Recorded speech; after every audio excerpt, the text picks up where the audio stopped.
O evangelho de hoje começa dizendo que os apóstolos reuniram-se com Jesus. Isso não é por acaso, porque primeiro Jesus envia os 12 e ao serem enviados, agora podem ser chamados de apóstolos. A palavra apóstolo, que vem do grego, significa enviado, ou seja, quando não haviam sido enviados, eram os 12. Uma vez enviados, agora são chamados de apóstolos, ou seja, aquele que é enviado. Foram enviados para pregar a boa nova, foram enviados para expulsar os demônios, foram enviados para fazer sinais em nome de Jesus, foram enviados para ensinar. Essa foi a missão e o envio desses 12 homens, que são os apóstolos. E o evangelho de hoje, que é um evangelho bem curto por sinal, foram enviados, fizeram sinais, voltaram a Jesus e fizeram como que um relatório. Começaram a dizer a Jesus tudo aquilo que eles haviam feito e tudo aquilo que eles haviam experimentado. E Jesus, sabendo que a missão é exigente, ele chama os apóstolos para que descansem um pouco, para que pudessem comer, para que pudessem estar com ele, para que pudessem recarregar as forças. Mas o que Marcos diz? Eles sobem num barco, vão para uma outra região, mas o povo começa a ver que eram os apóstolos e que era Jesus e começam novamente a correr em direção deles. Então foi um retiro breve que Jesus fez com os apóstolos. Jesus chamou para descansar, para que comessem um pouco, mas a multidão estava agitada, estava extasiada e continuou indo atrás dos apóstolos e de Jesus. E Jesus viu que aquele povo, que aquelas pessoas eram como ovelhas sem pastor. Essa imagem, essa relação pastor e ovelha, que eu gosto muito, já era uma imagem conhecida nos povos antigos e muito conhecida pelo povo de Israel. É porque hoje nós estamos no século 21, uma sociedade muito mais moderna, embora aqui no interior a gente consiga ainda ter essa imagem, né? Uma imagem rural, agrícola, mas naquela época era uma imagem muito comum. E o povo de Israel muito utilizou essa imagem do pastor e da ovelha, aplicando a relação de Deus com o seu povo. Então Jesus é o verdadeiro pastor, ele é o pastor Messias, ele é o belo e bom pastor que cuida de cada um de nós que somos as suas ovelhas. Por isso que a primeira leitura do profeta Jeremias também fala, em até um tom ameaçador, para os pastores daquele tempo. O profeta Jeremias, ele não era bem quisto pelo povo, porque ele chamava tanto o povo à conversão, ele chamava tanto o povo a ter fidelidade para com Deus, que o profeta Jeremias é chamado de profeta da desgraça. Por quê? Porque vendo aquilo que o povo de Israel estava fazendo, vendo aquilo que os pastores, ou seja, aqueles que estavam à frente, que eram os sumos sacerdotes, que eram os reis da época, o profeta Jeremias, vendo tudo aquilo que estava acontecendo, ele chamava insistentemente o povo à conversão.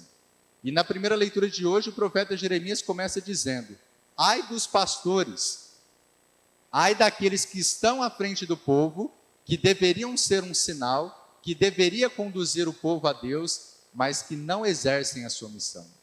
Aqueles que estão diante do povo para servirem ao povo, mas servem-se do povo para interesses pessoais. Alguns autores chegam a dizer que essa exortação, não só para os sacerdotes da época, mas também para os reis, que ao invés de colocar a sua esperança em Deus, ao invés de conduzir as ovelhas para Deus, pensavam somente nos próprios interesses e pensavam nas alianças políticas.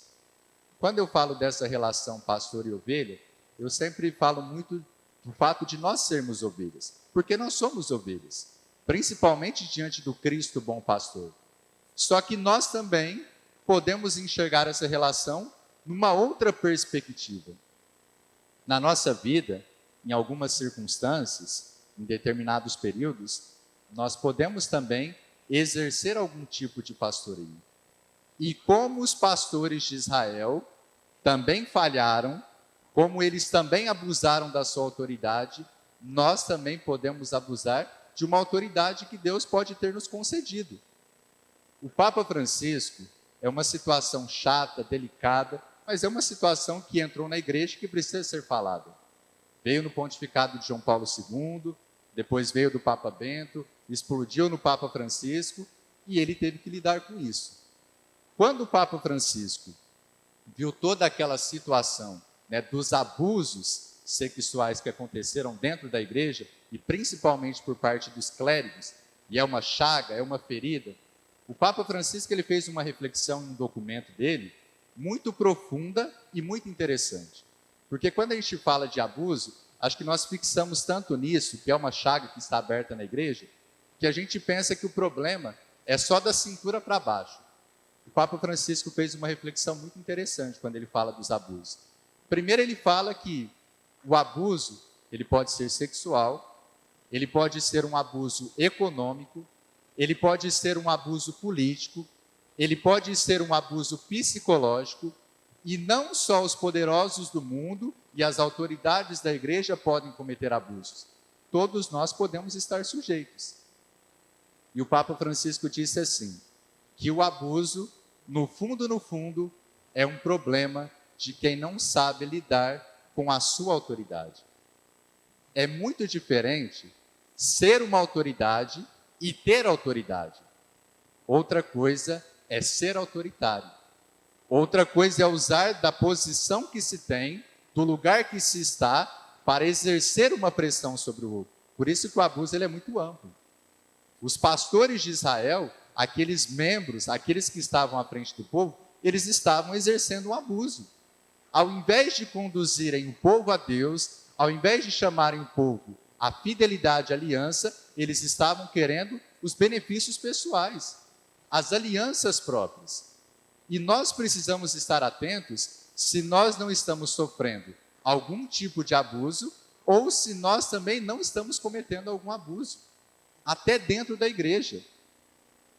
Gente de igreja é complicado, né? Nós somos complicados. Onde tem gente, tem problema.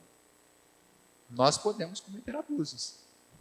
Se você tem uma autoridade, se você tem uma posição, se você tem uma missão que você tem que exercer, mas você não sabe lidar com a sua autoridade, você pode estar cometendo um abuso. Eu, como padre, eu sou uma autoridade, querendo ou não, dentro da paróquia. Depois do padre Omar, quem responde pela paróquia sou eu. Mas se eu não sei lidar com a minha autoridade, o problema não vai ser da cintura para baixo, o problema vai estar aqui dentro do meu coração. Eu não sabendo exercer a minha autoridade, como eu deveria exercer, eu estarei cometendo um abuso contra algumas pessoas. Eu posso cometer isso. Todos nós estamos sujeitos. Por isso que nós precisamos estar com Jesus. Por isso que eu sempre digo, a missão da igreja, ela começa na oração. E pela oração precisamos deixar que Jesus trabalhe no nosso coração. E também nos conhecermos. Por mais que nós tenhamos boas intenções, por mais que nós tenhamos capacidades humanas, por mais que nós tenhamos virtudes, se nós não nos deixamos conduzir pela oração, se nós não nos espelhamos em Jesus, o bom pastor, nós não fazemos aquilo que nós deveríamos fazer. E também as ferramentas humanas que são boas, que são sadias para o nosso autoconhecimento, também são necessárias. Às vezes os maiores problemas nas paróquias, nas igrejas, não são de raiz espiritual, são uma raiz humana. E nós não reconhecemos isso, não rezamos, não trabalhamos no nosso interior e nós continuamos cometendo erros, nós continuamos cometendo abusos. No fundo, como o Papa disse, nós não sabemos lidar com a nossa autoridade e no fundo, nós também não somos pessoas livres. O Dom Paulo, na diocese, me pediu algumas coisas. Uma dessas responsabilidades vai fazer 2 anos agora, no final de 2024. Eu vou chegar nele e falar, Dom Paulo, o senhor me confiou por esse tempo, tentei fazer o meu melhor, tentei servir a diocese, agora está nas suas mãos. Se o senhor pensar que eu devo continuar, que não tem outro padre, tudo bem, eu continuo. Mas eu não vou cair na ilusão de que eu sou melhor, de que tem que ser eu, que não pode ser ninguém, que não pode ser um padre diferente de mim. Eu não caio nessa ilusão, não. E se eu cair nessa ilusão, é sinal de que eu não sei lidar com a minha autoridade e sinal de que eu não sou livre. Por isso que eu estou dizendo, nós padres, nós estamos muito sujeitos a isso.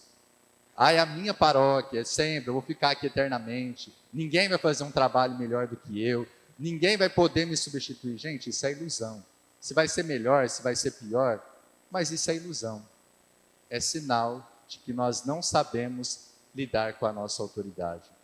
Então, nesse 16º domingo do tempo comum, nós precisamos olhar para essa relação pastor e ovelha, saber que Jesus também nos olha como ele olhou aquele povo.